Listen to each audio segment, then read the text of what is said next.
I think you dropped these. Oh, thank you. Yeah, no problem. What makes a hero? A hero is more than just someone who saves lives. It's someone who is kind and goes out of their way to help others. Across the DMV, there are many unmasked heroes who pour into the community without asking for anything in return. We wanted to take the time to highlight those people and their contributions. I'm Samantha Gilstrap, this is DMV Heroes, and these are their stories.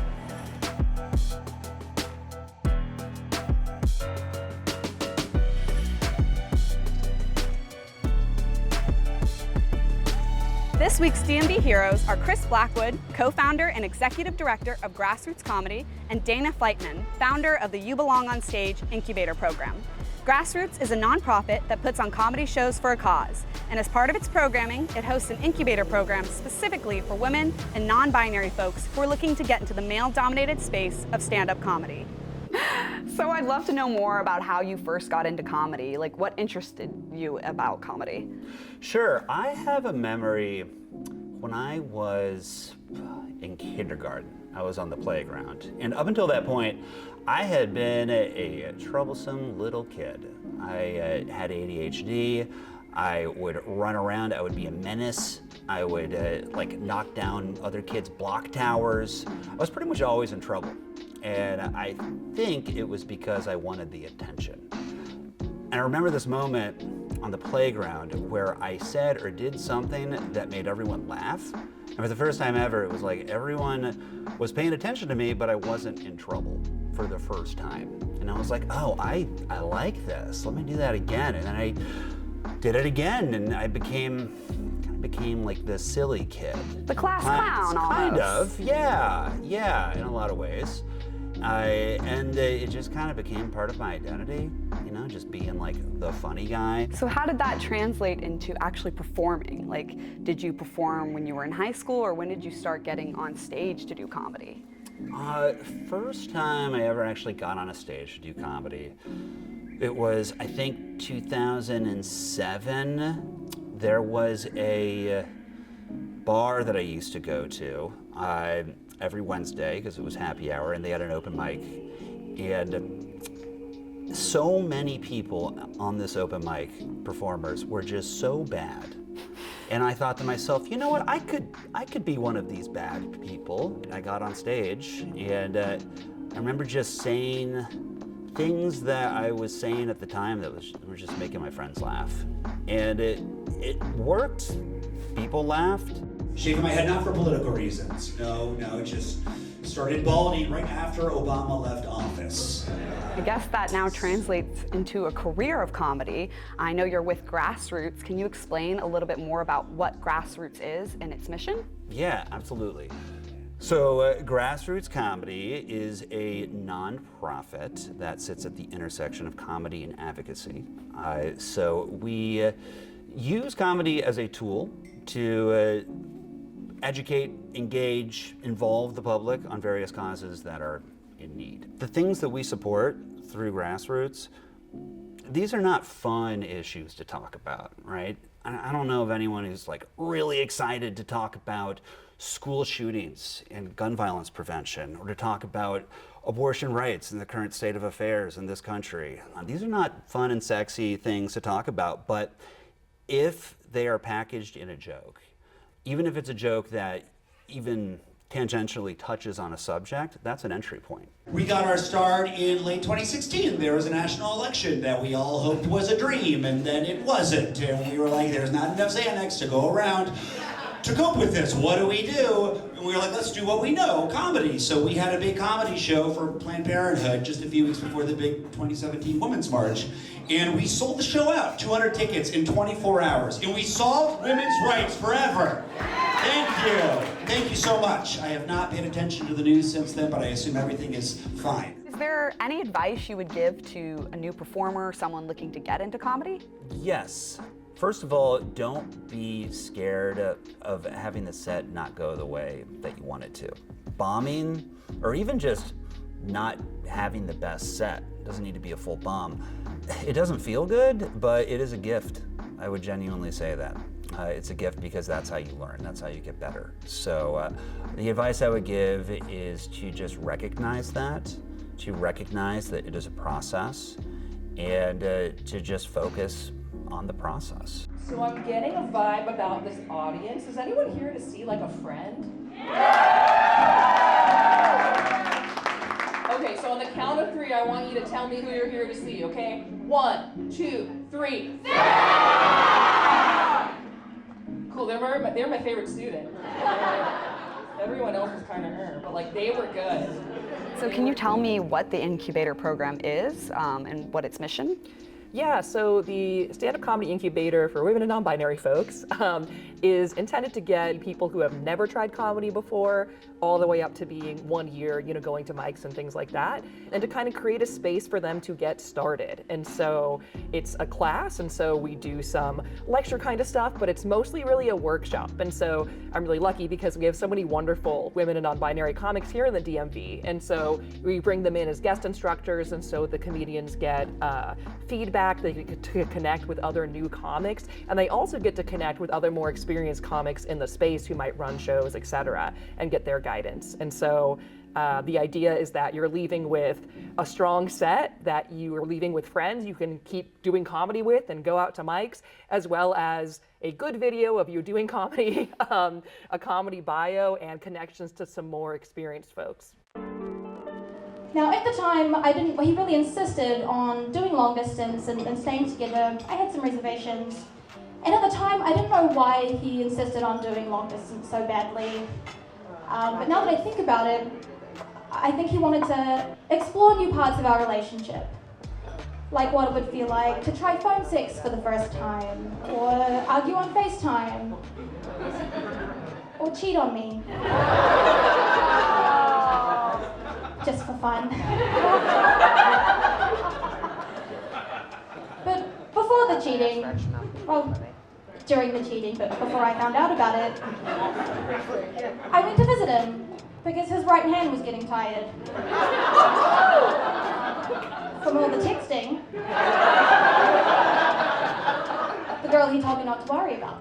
Has there ever been a time you felt personally ostracized as a woman in comedy, or any stories about that? Yeah, it's pretty wild being just not a dude in comedy. I think that, if you talk to any woman and non-binary comic, they're going to have, stories that can range anywhere from just, this was kind of an awkward moment that I didn't love, all the way up to sexual violence, right? So there's a whole range. No one's experiencing none of that. I would be very surprised to encounter a female or non-binary comic saying, oh really, everything's been chill, like I've never felt weird. That sounds unlikely. I've had introductions that are weird, so there's still a lot of shows where there might be no women on the show, and I was one of, if not the only woman there. And the introduction, they said, oh, we have this, woman comic coming out, which is kind of like, okay, I don't know if we need to prep them in this way, but that's fine. And then he said, and we want more women comedians. We don't care if they're homely. We don't care if they're ugly. We don't care, just, bring them up. And I'm like, what is happening? So I got up there and I was like, where's my homely bitches at? Being any minority in a space where you are the minority, which is all women in comedy, essentially. And I've had so many heartbreaking things said to me by other women as well. Like after a show, this woman come up to me and say, I really liked your set. And that's so weird because I never like female comics. I just don't think women are funny. And it's really sad because I'm like, oh, you've internalized some very negative messages about who gets to be funny and who doesn't. And also you just haven't seen enough women on stage and non-binary folks on stage because there are so many funny people. And I constantly daydreamed about my special day. Between the flower arrangements and the outfits and the guest list, I just knew I was going to have the most perfect, most enchanting funeral that anyone had ever seen. I've always wanted to do stand-up. I've always been one to kind of goof off with my friends and tell jokes, and I had been interested in comedy for a while, mostly as an audience member. I'd actually just happened to go to a Grassroots show, and I really enjoyed the comedians. So I started following Grassroots on Instagram after that. And after following them for a while and going to their shows, I came to learn about the incubator, and I thought that it was the perfect opportunity that I was looking for. Like Dana had mentioned, I was afraid to try comedy. I didn't know where to start. I was afraid to go to an open mic. on my own, and this just felt like the perfect platform to kind of pivot into like finally trying something that I had always wanted to try. What was your experience like in the incubator program? It was incredible. I learned a lot. Naturally, like when I went into it, I had a very different understanding of what comedy even was or how to tell a joke. Like I was just so accustomed to just thinking of like mundane day-to-day things and telling stories, and it was just so interesting to kind of learn the mechanics of comedy. So I really just kind of enjoyed seeing that kind of creative process unfold, and like really gained a new appreciation for like what stand-up comedy is and how you do it. And I think the thing in addition to that I really enjoyed was just a kind of sense of community. Like I never felt like I was trying something so vulnerable by myself. So if you don't know what a dowry is, it's basically the money that the bride's family pays to the guy to like take her off your hands. Which I was like, man, like I'm worth something on my own. The dowry was $30 cash.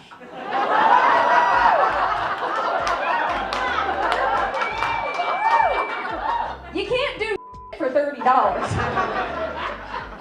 We went to Chili's afterward with the $30 as you do to celebrate our Islamic nuptials, and it didn't cover the lava cake. I'd love to know how you first got into Grassroots, how you found out about it, and what made you interested in joining. First of all, they're funny people, right? So you want funny people to be like, hey, you want to come to my party? Hell yes. So when that happened, it was like, sure. And then this is the audience that I like talking to as well. So let's have a party and let's make this fun. And that's what they've been doing with their shows. So when they asked me to come on in a different capacity, which is, as a full disclosure, as a board member, listening to what happens and ensuring that they have what they need to be able to ensure that the incubator programs are running and whatnot. Yeah, let's make this happen, because I don't think those things are exclusive. People think, put it this way, I am not a starving artist. And I don't think you have to be starving in order to participate in any art form.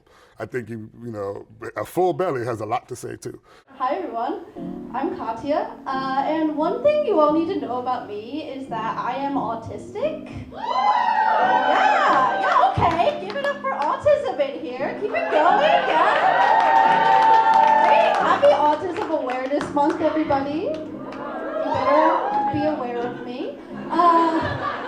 If somebody wanted to come take your class, how would they find your class? How would they get involved? So the class is cohort-based, so it's an application. It's an easy application, I think.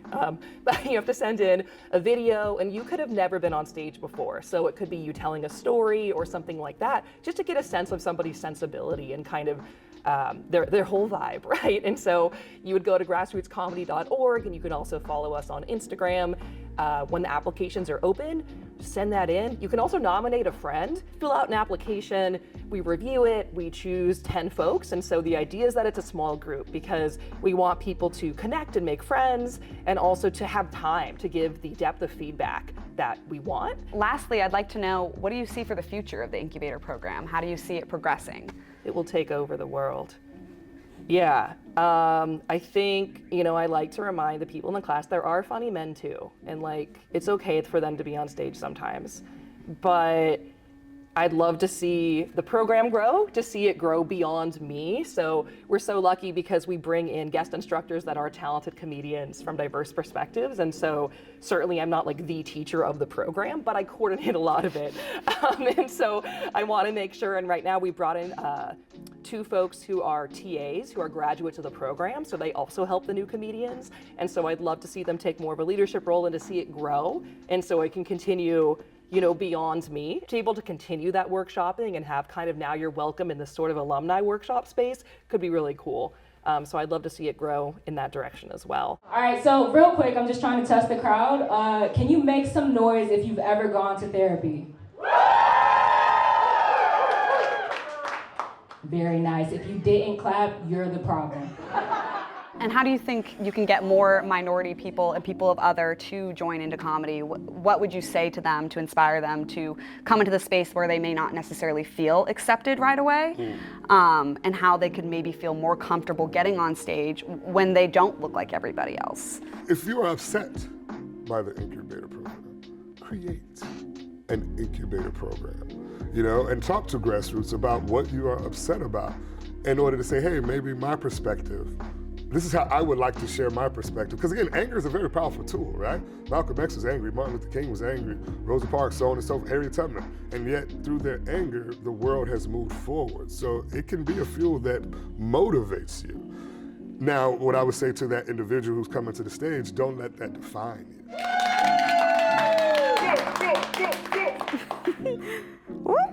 If I can move this around. Hi guys, how are you doing tonight? Good, good. This is my first time doing stand-up comedy, but we're gonna give it a shot. I'm Samantha Gilstrap, and this is DMV Heroes.